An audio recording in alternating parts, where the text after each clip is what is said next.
둥둥 수요 특강 달을 가리키다.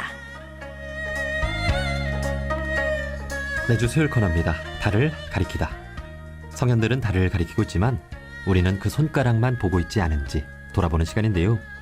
종교의 문자나 상징이 아니라 그것이 가리키고 있는 종교의 참된 가치에 대해 생각해보는 시간입니다. 모든 종교는 남녀 차별이 없어야 한다는 가르침을 주고 있지요. 예수님도 부처님도 진리적으로 남녀 차별이 없음을 밝혀주셨고 그런 세상을 만들기 위해 노력하셨습니다. 하지만 인류 역사는 남성 중심으로 흘러왔고 종교도 예외는 아니었습니다. 개신교의 경우 신자들의 절반 이상이 여성이지만 성직자 대부분은 남성인 아이러니한 상황인데요. 최근 개신교의 입장에서 페미니즘을 통찰한 책이 나왔습니다. 2000년 전 예수님은 남녀 차별에 대해 어떤 가르침을 주셨을까요? 성경적 페미니즘과 여성 리더십의 저자, 기독인문학연구원 강호숙 박사님을 만나보겠습니다. 박사님 안녕하세요. 네, 안녕하세요. 네, 반갑습니다. 먼저 반갑습니다. 간단히 네. 본인 소개와 인사를 좀 부탁드립니다. 네, 저는 일반대에 나온 후에 총신신학대학원을 졸업했습니다. 그리고 총신대 대학원에서 교회 여성 리더십으로 최초로 박사학위를 받았고요. 그 이후에 총신에서 현대 사회와 여성, 한국 사회와 여성 문제를 강의했었습니다. 지금은 현재 기독인문학연구원에서 여성의 눈으로 성경 읽기를 강의하고 있고요. 서울 YWCA에서 진행하는 교회로 찾아가는 성평등 교육 프로젝트에 참여하고 있고요. 기독교 반성폭력센터 공동대표로 일하고 있습니다. 예. 자, 이렇게 오랜 시간 개신교인으로 살아오셨고 그동안 주로 개신교 내에서 여성운동을 활발히 해오신 것 같은데요. 특별한 이유가 있었습니까? 제가 총신신학대학원에서 이제 신학 공부를 하고 또 교회에 또 사역을 하면서 느꼈던 게 뭐냐면요. 제 아버지도 좀 되게 가부장적이셨거든요. 근데 그 가부장적인 그 아버지의 모습과 그 총신에서의 그 신학과 이런 문화, 교회 문화가 너무 닮아 있었다는 것을 이제 보게 된 거예요. 예를 들어서 남성의 권위에 도전하면 좀 혼을 내는 것 같고, 좀 뭔가 여성의 학력이 높으면 뭔가 싫어하고, 뭐 이런 분위기들이 있잖아요. 네. 이렇다 보니까 뭔가 교회를 가면 괜히 여성이라는 것 때문에 주눅 들고 낙심하고 좀 방황했던 것 같고, 무엇보다도 하나님이 너무 남성 편이 아닌가, 이런 막 낙심을 좀 많이 했던 것 같아요. 그러는 중에 제가 막 고민을 하고 하나님은 여성의 편도 되신다라는 것을 이제 확신한 후에 뭔가 여성으로서 나를 존중해주고 자존감을 갖고 살아가는 것이 대단히 중요하겠구나, 이제 이런 확신을 갖게 됐어요. 그래서 이 세상을 살아갈 때 뭔가 내 인생의 주인공은 나다, 여성인 나다, 이제 이런 생각을 하면서 다른 여성들한테도 뭔가 희망을 줄 수 있었으면 좋겠다는 마음으로 네. 제가 이렇게 운동을 하는 것 같아요. 예. 그 종교도 사회의 일부인 만큼 그 우리 네. 사회가 남성 중심으로 흘러오고 또 가부장적인 그런 분위기가 있어서 그 안에 있는 종교도 그런 영향을 많이 받고 있는 그런 것들을 우리가 살펴볼 수가 있는데 그동안 그 많은 책들을 써오셨죠? 네네. 일단 그 박사 논문을 책으로 냈는데요. 개혁주의 여성 리더십의 이론과 실천, 이 책을 냈고, 그 다음에 이제 여성이 만난 하나님을 제가 좀 말하고 싶어가지고 그 책을 썼습니다. 그리고 공저로 세월호 희망을 묻다, 또 성폭력, 성경, 한국교회, 또 혐오를 부르는 이름 차별, 이런 책을 썼습니다. 그리고 영어 번역서로는 세상은 미로, 마음은 천국, 이런 책을 썼습니다. 네. 그러니까 종교는 즉 진리는 남자와 여자의 차별을 당연히 두고 있지 않겠죠. 자, 오늘 궁금한 것들을 하나하나 풀어볼 텐데요. 우선 그 개신교인의 남녀 비율이 4대 6 정도로 여성 신자가 많다고 하는데 목사님 비율은 남성이 압도적으로 많죠? 압도적으로 많은 것도 있고요. 그 다음에 아예 여성 목사를 세우지 않는 곳도 있죠. 그래서 이제 여성 목사, 여성 안수라는 말은 있는데 남성 안수, 남성 목사라는 단어가 없다는 게 이를 증명하고 있거든요. 그래서 지금 기독교도 어떻게 보면 가부장적인 그런 성경 해석과 신학, 교회 정치와 의사결정권이 모두 남성이 주도하면서 교회 직분과 리더십을 좀 독점해왔다, 이런 생각이 듭니다. 그러다 보니까 여사 목사 비율이 현저하게 떨어지고 있는 거죠. 예. 그 여성 목사님들이 있는 교단도 있는데 교단별로 분위기가 다른 이유는 뭘까요? 아무래도 그 여성 목사 안수를 반대하는 성경이 이제 고린도전서라든지 디모데전서 이런 건데요. 여자들이 잠잠하라 이런 것들을 이제 갖고서 여성 안수를 거부하고 있는데, 여성 안수가 이루어지는 교단이 좀 있긴 있어요. 기감, 기장, 통합. 그렇지만 거기서도 여성 총대 비율, 그러니까 지금 여성들이 그 총회에 들어가서 활동하는 비율은 되게 턱없이 낮은 지금 수치고요. 그다음에 특히 여성 안수를 지금 하고 있는 통합교단 같은 경우도 여성 목사가 있긴 있어도요. 어떤 여성의 어떤 주체적인 리더십은 별로 인정하지 않는 것 같아요. 근데 제가 속한 총신이 속한 이런 합동, 합신, 고신 이런 데는 아예 여성 안수를 지금 반대하고 있습니다. 예. 천주교야 여성들이 신부가 될 수 없는 그런 네. 상황인데 개신교는 그 종교 개혁을 통해서 새로운 그런 또 제도로 나왔는데 네. 이렇게 남녀 간의 그 성직의 차별이 있다는 것이 네. 참 안타까운 상황인데 그 밖에도 남녀 차별이라고 할 수 있는 부분이 또 있습니까? 제가 볼 때는 그 성직에서의 차별이 모든 차별을 다 파생시킨다는 거죠. 그러니까 그 교회 예. 직분에서의 그 여성 성직을 인정을 안 한다는 것은 남녀 차별을 할 수 있는 모든 장치를 다 마련했다라고 볼 수가 있는데요. 일단 그 차별이 교회 직분에서의 차별이 교회 여성의 역할을 이제 규정하게 되는 거예요. 예를 들어서 교회에서 어떤 식당, 보조적인 일들, 안내, 봉사 이런 것들로 역할을 이제 정해놓게 되고요. 그다음에 이제 교회 문화 같은 것들도 여성들이 뭔가 조신해야 되고 남성의 어떤 서포트를 해야 되고 이런 이제 문화가 있고, 성문화 같은 경우도 여성의 어떤 정체성과 여성의 역할, 옷차림 이런 것까지도, 외모까지도, 심지어는 사생활, 부부관계까지도 다 그 교회에서 간섭하고 통제하는 그런 것들을 많이 볼 수가 있어요. 그래서 이런 것들을 한번 예를 들어보면, 왜 지난번에 2018년도인가 간통죄 의원이 나왔을 때 기독교에서 조용했거든요. 근데 2019년에 낙태죄 의원 나올 때는 기독교에서 들고 일어났거든요. 예. 그러니까 이게 이제 다 성경에 나온 건데도 선별적으로 취한다는 거죠. 그래서 지나친 가부장주의가 어떻게 보면 여성의 인권을 침해하고 있고 불평등한 성문화를 지금 양상하고 있는데, 이로 인해서 여성과 남성의 어떤 그 힘의 불균형, 또 성인지 감수성이 결핍되고요. 여성을 배제함으로 인해서 어떤 인격적인 부분들이 상실하고 또 비윤리성, 이런 성 문제 같은 것들이 양산되는 것들이 있습니다, 지금. 예. 그 우리 사회도 남녀 평등의 사회로 점차 진보해 나가고 있잖아요. 그 네. 페미니즘 운동이 활발해지고 있고 네. 그런 것처럼 개신교 내에도 남녀 평등을 위한 그런 여성 운동 좀 활발히 이루어지고 있습니까? 지금 개신교에서도 이제 이 페미니즘, 기독교 페미니즘과 관련해서 여성들이 소리를 지금 많이 내고 있는데요. 제가 속한 교단은 보수 기독교거든요. 그러다 보니까 이제 이게 진보 쪽에 있는 기독교 쪽에서는 여성들이 많이 이제 여성 신학자들에 의해서 소리가 많이 나고 있는데, 예. 보수 쪽에서는 여성 안수도 안 되기 때문에, 여성 목사도 허락을 안 하기 때문에 여성이 소리를 내는 게 되게 어려워요. 어허. 그래서 제가 이제 성경적 페미니즘이라는 책도 쓴 건데, 그러니까 아무래도 좀 저쪽 진보 쪽에서는, 그래도 개신교 쪽에서는 여성들이 좀 소리를 내고 있죠. 예. 그러니까 감리교나 기독교 장로의 네네. 여성 목사님들도 네네. 저희 프로그램에 종종 이렇게 출연을 해 주십니다만, 이제 박사님께서는 그 보수 교단에서 좀 외로운 목소리를 좀 내고 계신 것 같아요. 네, 예, 그렇습니다. 좀 예. 외롭습니다. 자, 그렇다면 성경에 써 있는 이 남녀 차별에 대한 이야기 좀 올바로 좀 이해할 필요가 있을 것 같은데, 이에 대해서 설명을 좀 해주신다면요.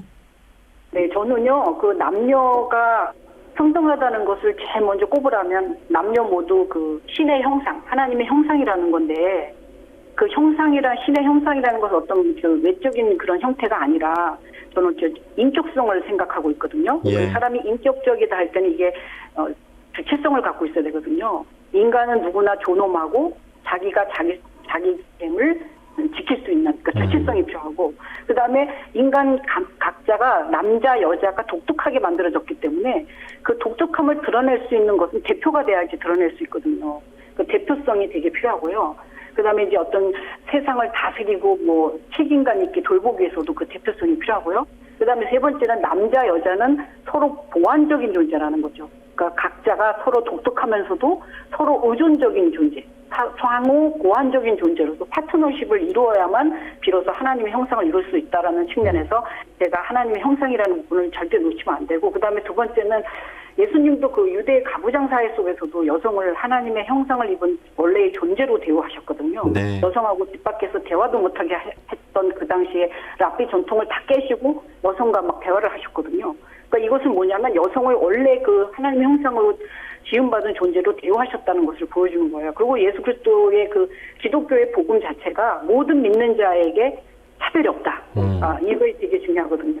그다음에 이제 마지막으로는 성경에는 그 남자 여자 할 것 없이 모두 다 우리가 그리스도의 몸이다, 부분이다, 각 지체다 이렇게 얘기하고 있거든요. 그래서 이 몸 안에서 이 모든 것들은 서로 연결되어 있기 때문에 서로 어디게 머리가 하고 어디게 남자니까 머리가 돼야 되고 여자니까 꼬리가 돼야 되고 이런 부분이 아니라 서로 몸으로 연결되어 있어서 한 지체가 아프면 다른 지체도 힘들고 서로 상호 파트너적인 성격, 유기적 어떤 그런 성격을 갖고 있다라는 거죠. 그래서 네. 이런 측면에서 봤을 때는 절대로 남녀 차별은 있어서는 안 된다. 저는 이렇게 믿고 있습니다. 예. 그러니까 모든 사람이 하나님의 형상대로 지어졌다고 네. 하는 것. 뭐 네. 잠시 후에 뭐 동성애 이야기도 나누겠습니다만 모든 사람이 존엄하다라고 하는 것에 네. 차별이 없을 것 같습니다. 네. 그리고 이제 개신교의 그 종교개혁 정신 중에 가장 중요한 건 만인 사제설이잖아요. 네, 그렇습니다. 네, 뭐 성직자가 따로 있는 게 아니라 모든 사람이 하나님과 네. 직접 만날 수 있고 성직자가 될 수 있다. 그런 또 가르침도 있는데, 네. 우리 인류의 고전이라고 하는 것이 사실 그 시대를 반영하고 있는 만큼 사실 과거엔 남녀차별이 당연시 되기도 했잖아요. 네. 자, 그럼에도 예수님께서 당시에 가르침을 주셨던 그 핵심 네. 내용을 좀 들어보고 싶은데요. 네네. 예수님이 말씀하신 것 중에 제가 되게 그 남녀의 그 어떤 평등 그것들을 가르치는 말씀이 뭐냐고 생각하냐면요. 일단 예수님이 그 처음에 오셨을 때 하신 말씀이 눌린 자를 자유롭게 한다. 이런 말씀을 하셨거든요. 내가 눌린 자를 자유롭게 하기 위해서 왔다. 이렇게 말씀하셨는데 네. 그때 당시 여성들이 그 유대 사회에서 되게 열등한 존재로 인식됐고 남성에게 종속되는 존재로 인식됐던 시절이었거든요. 그렇다면 어떻게 보면은 남성과 여성의 관계 속에 여성이 눌린 자가 될 수가 있잖아요. 남성에게 눌렸던 존재로서. 그러니까 이것을 여성이라는 말을 거기다가 예수님이 쓰시지는 않았어도 눌린 자를 자유케 했다라고 하는 측면에서는 성적으로 이게 남성에게 여성들이 눌려 있었다는 측면에서는 이 말씀이 선포한 말씀이 대단히 여성들을 자유롭게 했기 때문에 그렇게 많은 여성들이 예수님을 순수하게 따라다니지 않았을까 저는 이런 생각을 하고요. 그다음에 이제 예수님의 그 복음이 차별과 무시가 아닌 남녀 모두를 다 아우르는, 그래서 예수님이 이런 말씀하셨어요. 누구든지 하늘에 계신 아버지의 뜻대로 하는 자가 내 형제고 자매요 어머니다. 그러니까 그 당시에 여성들은 그 종교의 그룹 안에 들어갈 수가 없었거든요. 예. 열외에 존재했었는데 예수님이 하나님 나라의 가족이다. 이렇게 여성들을 자매다 어머니다 하면서 그 범주에 포함시킴으로써 그 예수님이 어떤 새롭게 하나님 나라의 공동체를 혁신적으로 보여줬다. 저는 이렇게 봐요. 그 다음에 이제 마지막으로는 예수님이 하신 말씀 중에 뭐 창기가 너희들보다 먼저 하나님 나라에 들어간다. 이런 말씀이라든지 또 나중된 자가 먼저 되리라. 이런 말씀들은 여성 입장에서 봤을 때는 가부장 구조로 피해를 본 여성들의 어떤 처지와 상황이 어떤 예수님으로 통해서 종말론적으로 어떤 역전하는 그런 모습을 보여준다고 저는 보고 있습니다. 네. 그 남자와 여자의 차별이 있다. 이렇게 말하는 종교는 없을 겁니다. 네네네. 자, 그렇다면 이 남녀차별 극복이라는 것은 개신교뿐 아니라 종교계 공통의 그런 과제이기도 할 텐데요. 네. 그런 면에서 종교 간 대화나 협력도 중요하지 않겠습니까? 그럼요. 저는 대단히 중요하다고 생각해요. 왜냐하면 제가 그 어느 책을 이제 한번 번역할 때 보니까 기독교뿐만 아니라 불교도 그렇고 이슬람교도 그렇고 유대교도 그렇고 종교 대부분이 그 어떤 죄와 이런 속죄라는 이런 목록들 속에 종교 이름으로 성억압을 많이 해왔더라고요. 예를 들어서 여성의 어떤 생리, 이런 것들이 이제 정결법 같은 데서 여성들의 생리를 되게 부정적으로 봤던 것들이 이슬람에도 있고 어떤 유대주의에도 있고 기독교에도 있고 카톨릭에도 있었단 말이죠. 네. 그리고 이런 어떤 성적인 이런 억압에서의 뭐가 많이 나타나냐면 남성 중심적인 종교가 성관습, 여성의 특히 이런 성관습, 혼전 순결, 부부생활, 이런 성표현 등 이런 것들을 다 윤리를 장악하고 있었다는 거예요. 그러다 보니까 여성들이 성적인 존재로서 자신이 자신의 성의 주체가 돼야 되고 자신의 성적 권리와 책임을 질 수 있는 그런 인격적인 존재임에도 불구하고 성적으로 계속 종속되면서 남성이 하라는 대로 할 수밖에 없는 성의 어떤 주인이 되지 못하고 자꾸 종속되는, 그래서 이제 요즘에 드러나는 것들이 이제 성 문제가 많은데, 이런 것들이 제가 볼 때는 엄청 지금 교회계나 종교계에서 공통으로 여성들이 소리를 내야 되는 부분이거든요. 그래서 저는 그렇게 생각해요. 종교 간 특히 여성학자들이 많이 대화 협력이 필요한데, 각각 그 자신들이 갖고 있는 경전이 있잖아요. 네. 그 경전 속에서 정말 영혼까지 고수해야 될 것은 무엇이고, 그 경전 안에도 문화가 들어있잖아요. 인간이 그 경전을 유지해 왔으니까 그 안에 문화가 들어있잖아요. 네. 문화는 바뀌잖아요. 시대가 바뀔수록. 그러니까 저는 그 영원히 지켜야 될 것과 그 문화 속에서 달라지는 변화되는 것들을 좀 구분해서 했으면 좋겠고요. 그다음에 신앙, 아까 우리가 어떤 신을 믿는 데 있어서도 그 신앙 안에는 믿는다는 것은 이 몸으로 경험하는 것들이 신앙으로 표출되는 거거든요. 그래서 항상 이 신앙, 우리가 각자의 어떤 종교 안에서 갖고 있는 신앙이 이 같은 이 성적인 경험, 몸의 경험을 분리할 수 없다. 이런 것들 속에서 공유할 것들이 많아요. 어떤 성윤리, 이런 문제. 그다음 세 번째는 남성과 여성이 좀 같을 수도 있지만 다를 수도 있거든요. 그런 같음과 다름이 남성화되지 않도록, 해결화되지 않도록 할 수 있는 것들이 무엇인지 찾아내고, 궁극적으로는 저는 그렇게 생각해요. 남녀 평등이 이루어져야 인간성이 실현될 수 있다. 그 안에는 정의와 평화와 교제와 어떤 이런 사회적인 많은 문제들, 기후와 환경, 남북 평화, 이런 지금 코로나 시대에서 해야 될 많은 일들이 지금 많잖아요. 산적해 있는데, 이런 것들을 위해서 우리 종교 간 어떤 여성학자들이나 학자들이 대화와 협력이 필요한데, 저는 그 협력을 할 때도, 대화를 할 때도 일단 열린 자세를 좀 가져야 될 것 같아요. 너와 나는 종교 교리가 다르다 해서 닫을 게 아니라, 아까도 말씀드렸듯이 자신들의 종교에서 영원히 붙잡아야 될 것들은 놔두고, 시대적으로 정말 중요한 것들, 변화되는 것들, 시대의 흐름에 눈높이를 맞춰야 될 것들이 있으면 그것을 함께 같이 고민하면 좋겠고요. 두 번째는 서로 차이들이 있잖아요. 그럼에도 불구하고 그 차이가 틀린 게 아니라 차이라는 거, 존중받아야 되는 것들이라는 거, 이런 것들을 좀 서로 인정하면서 대화를 했으면 좋겠고, 세 번째는 제일 중요한 게 뭐냐면, 결국 이 신앙, 종교라는 것도 일단 서로 평화잖아요. 어떤 이 세상에 신으로 인해서 이 세상의 모든 인간들이 평화를 누리고 살기를 원하기 때문에 종교도 갖는 거잖아요. 그렇다 할 것 같으면 종교 간의 대화를 할 때도 싸우려고 하지 말고 좀 평화를 이루는 목표를 두고 좀 더 이렇게 열린 마음으로, 간념하는 마음으로, 간대한 마음으로 대화를 하면 이것이 가능하지 않을까, 좀 이런 생각을 합니다. 네. 종교 간 대화와 협력의 중요성, 그러면서 네. 어떤 자세로 임해야 하는지 또 좋은 말씀을 해주신 것 같습니다. 네. 자, 우리 사회는 점점 남녀 평등이 구현되어 가고 있는 것 같습니다. 그런데 종교계는 여전히 남녀 평등에 있어서 뒤처져 있는 그런 모습이 아닌가 싶은데요. 네. 자, 최근 우리 사회의 차별금지법이 화두가 되고 있습니다. 그 개신교계에서 이에 대한 찬반 논란이 있는 것으로 알고 있는데요. 아마 동성애에 대한 입장 차이겠죠. 박사님께서는 이에 대해서 어떻게 좀 보고 계신지요? 네, 차별금지법을 보니까 그 차별금지 항목 안에 13가지 항목이 들어있더라고요. 그런데 유독 그 보수기독교, 개신교 중에서도 보수기독교를 중심으로 이 동성애에 포커스를 맞춰서 무조건 그 차별금지법을 반대하고 있는데, 저는 안타깝게 생각합니다. 그 동성애를 우리가 판단할 때는 종교적인 판단과 사회적인 판단을 함께 할 수 있겠는데요. 여기서는 사회적인 판단에서 볼 때는 종교적인 입장에서는 자신들의 그 어떤 경전 해석, 성경 해석에서 동성애를 반대하는 것은 얼마든지 할 수 있는 일이겠지만, 사회적으로 볼 때는 동성애는 일단 성적 지향과 관련되고 이미 세계적으로도 동성애 결혼을 합법화하고 있는 추세이기 때문에 모른 척할 수는 없는 것입니다. 저는 이제 이 동성애 관련해서 예를 들고 싶은 게, 성경에는 왜 피를 먹지 말라 이렇게 말씀하고 있잖아요. 근데 그 피를 먹지 말라고 했다고 해서 사회적으로 피를 먹으면 안 된다고 말할 수는 없는 거잖아요. 그러니까 종교적으로 지켜야 될 것과 이 사회적인 어떤 흐름 속에서 사회 시민으로서의 어떤 이런 논의를 할 때 저는 이 차별금지법은 종교적으로 접근하는 게 아니라 사회적인 판단의 흐름에 의해서 저는 판단해야 된다고 저는 봅니다. 그리고 특별히 이들 그 동성애자들이나 특히 저도 이제 여성 차별에서 자유롭지 못하는데 이 차별을 당하고 고통을 당하는 거 이 실존적인 것들은 무시할 수 없거든요. 어디를 가서도 불이익을 당하고 차별을 당할 때 사람이 대단히 그 인생에 대한 허무와 고통을 느끼는 건데 이런 것들을 교계가 무시할 수 없는 거고요.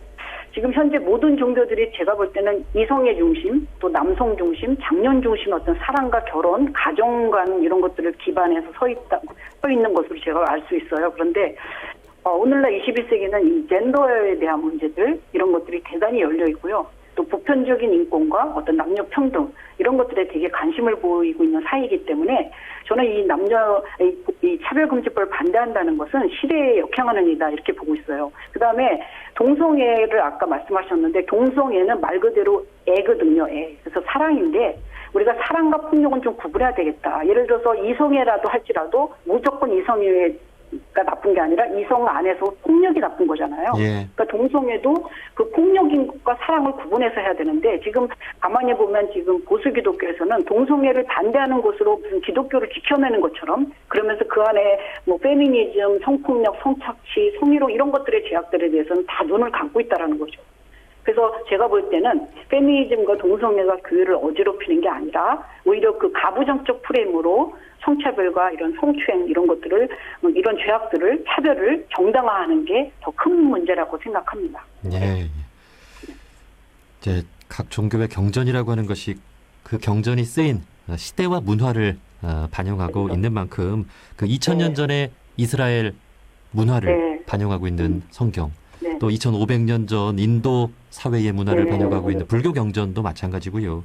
2020년에 어떻게 이 경전들을 해석하고 적용시킬 것인가 이에 대한 고민을 활발히 해나가고 종교인으로서 마땅히 해야 할 그러니까 예수님 부처님이라면 어떻게 하실까 그에 대해서 생각을 해봤으면 좋겠습니다. 네.